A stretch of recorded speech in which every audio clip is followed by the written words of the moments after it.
नमस्कार। कहानी शुरू होती है 1940 के दशक से, जब भारत आजादी की लड़ाई के साथ साथ एक सामाजिक परिवर्तन की यात्रा पर भी था। इस यात्रा के एक महत्वपूर्ण किरदार थे डॉक्टर भीमराव अंबेडकर, जिन्होंने दलितों और पिछड़े वर्गों के अधिकारों के लिए एक मजबूत आवाज उठाई। उनका मानना था कि भारत की स्वतंत्रता तभी पूरी होगी जब समाज के सभी वर्गों को समानता मिलेगी। संविधान के निर्माण में उनके योगदान ने भारतीय समाज में सामाजिक न्याय की एक नई परिभाषा दी। उन्होंने न सिर्फ दलितों के लिए आरक्षण की वकालत की, बल्कि उस आरक्षण को एक सामाजिक सुधार का औजार माना।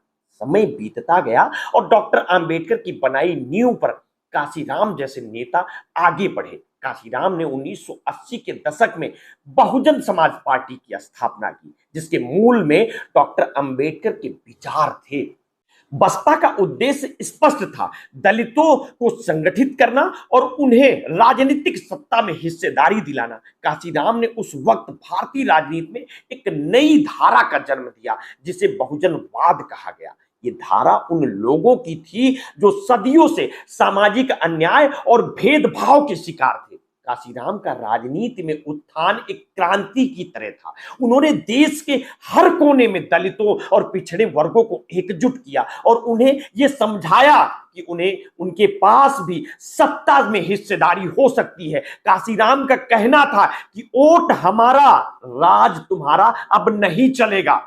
उन्होंने सत्ता में भागीदारी की आवश्यकता को समझाया और यह संदेश हर दलित तक पहुंचाया। काशीराम के बाद बसपा की कमान मायावती ने संभाली। मायावती न सिर्फ काशीराम की उत्तराधिकारी बनी, बल्कि उन्होंने राजनीति में दलितों की स्थिति को और मजबूत किया। मायावती को एक ऐसी नेता के रूप में देखा जाना जाने लगा कि दलितों की असली मसीहा यही है। उन्होंने उत्तर प्रदेश की मुख्यमंत्री बनने के बाद दलितों के लिए कई नीतियां बनाई और उनके उत्थान के लिए ठोस कदम उठाए। मायावती ने यह सुनिश्चित किया कि दलित समाज को न सिर्फ सामाजिक न्याय मिले, बल्कि राजनीतिक शक्ति भी प्राप्त हो। मायावती ने कई बार दलितों के खिलाफ हो रही नीतियों और योजनाओं पर अपनी आवाज उठाई। हाल ही में हरियाणा सरकार द्वारा अनुसूचित जाति के आरक्षण में उपवर्गीकरण की नीति को लागू करने के फैसले के खिलाफ भी उन्होंने तीखा विरोध जताया। मायावती का मानना है कि इस नीति के जरिए दलित समाज को विभाजित करने की कोशिश की जा रही है।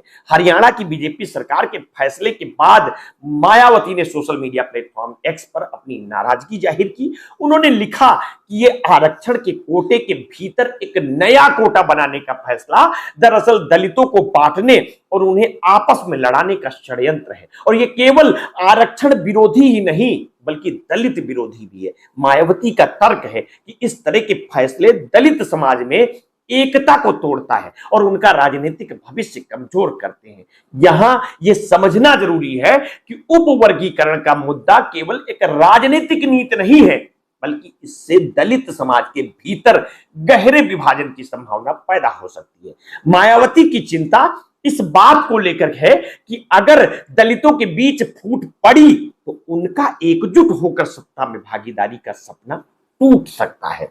मायावती का मानना है कि बीजेपी और कांग्रेस दोनों पार्टियों ने हमेशा से दलित समाज को राजनीतिक लाभ के लिए इस्तेमाल किया। मायावती का कहना है कि कांग्रेस की तरह ही बीजेपी भी आरक्षण को निष्क्रिय करने की षड्यंत्र में लगी हुई है। वे आरक्षण को कमजोर करने और समाप्त करने की दिशा में काम कर रहे हैं, और ये बात मायावती के लिए व्यक्तिगत नहीं है, बल्कि ये उनके नेतृत्व में चल रहे एक लंबे संघर्ष का हिस्सा है, जिसका उद्देश्य दलितों को सत्ता में हिस्सेदारी दिलाना है। अब सवाल ये उठता है, इस पूरे परिदृश्य में आरक्षण की असली भूमिका क्या है? क्या उपवर्गीकरण वास्तव में दलितों के हित में है या केवल एक राजनीतिक चाल है? सुप्रीम कोर्ट ने हाल ही में अपने एक फैसले में कहा था कि अनुसूचित जाति और अनुसूचित जनजाति के आरक्षण में उपवर्गीकरण किया जा सकता है। इसका मतलब यह है कि दलित समाज के भीतर अलग अलग समूहों को उनकी जनसंख्या के आधार पर आरक्षण का लाभ दिया जा सकता है, लेकिन मायावती और बसपा जैसे दल इसे दलितों के अधिकारों पर हमला मानते हैं। राजनीति के इस खेल में आरक्षण का मुद्दा हमेशा से संवेदनशील रहा है। डॉक्टर अंबेडकर के समय से लेकर काशीराम और मायावती के समय तक आरक्षण को दलितों के सामाजिक और आर्थिक उत्थान का एक महत्वपूर्ण उपकरण माना गया। लेकिन अब जब उपवर्गीकरण की बात की जा रही है तो सवाल उठता है कि क्या इसमें दलितों के अधिकार और उनकी एकता कमजोर होगी। राजनीतिक दल इस मुद्दे पर बटे हुए हैं। बीजेपी का तर्क है कि उपवर्गीकरण से दलितों के भीतर के कमजोर समूहों को आर्थिक लाभ मिलेगा, लेकिन बसपा और मायावती इसे दलित समाज को तोड़ने का षड्यंत्र मानती है। मायावती के लिए ये केवल राजनीतिक मुद्दा नहीं है, बल्कि ये उनके नेतृत्व में चल रहे दलित संघर्ष का एक महत्वपूर्ण हिस्सा है। और वो कहती है कि जातिवादी पार्टियों के आरक्षण विरोधी षड्यंत्रों के खिलाफ संघर्ष ही बसपा का असली उद्देश्य है। मायावती का संघर्ष केवल आरक्षण तक सीमित नहीं है, उनका सपना दलितों को एकजुट करके उन्हें सत्ता में हिस्सेदारी दिलाना है। उनके लिए सत्ता का मतलब केवल राजनीतिक कुर्सी नहीं, बल्कि ये एक सामाजिक क्रांति का हिस्सा है जिसमें दलितों को उनके अधिकारों का एहसास हो और समाज में बराबरी से खड़े हो सके। हरियाणा की नई सरकार के फैसले से एक बार फिर इस बात पर बहस छिड़ गई कि क्या आरक्षण कोटे के भीतर नए कोटे बनाए जाने चाहिए। क्या ये दलित समाज के लिए फायदेमंद होगा या ये उनकी एकता को तोड़ने का एक रणनीतिक हथकंडा है। मायावती इस मुद्दे पर स्पष्ट रूप से कहती है कि उपवर्गीकरण केवल दलितों को आपस में लड़ाने की साजिश है। डॉक्टर अंबेडकर से लेकर काशीराम और अब मायावती तक दलित समाज का संघर्ष हमेशा से एकता और समानता के लिए रहा है। और यह एक ऐसी लड़ाई है जिसमें सत्ता का सवाल केवल एक राजनीतिक मुद्दा नहीं है, बल्कि यह सामाजिक न्याय का प्रश्न है। मायावती ने अपने जीवन का अधिकांश हिस्सा इस संघर्ष में बिताया है और उनकी नजर में उपवर्गीकरण इस लड़ाई में एक बड़ी चुनौती बनकर सामने आ रहा है।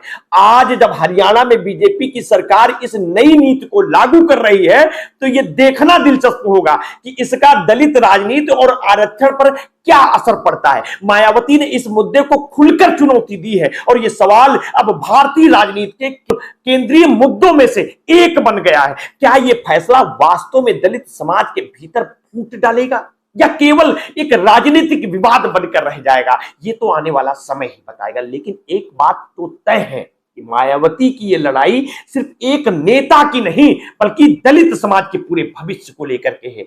आप इस पूरे मामले को किस तरह से देखते हैं, हमें अपनी प्रतिक्रिया वीडियो के कमेंट बॉक्स में अवश्य दीजिएगा। आपने अगर अभी तक हमारे इस चैनल को सब्सक्राइब नहीं किया है तो तत्काल कर लीजिए, बेल आइकन दबाना बिल्कुल ना भूलिए। अपने स्वास्थ्य के प्रति सचेत रहिए, सजग रहिए, अपना ध्यान रखिए। बहुत बहुत धन्यवाद। साधुवाद।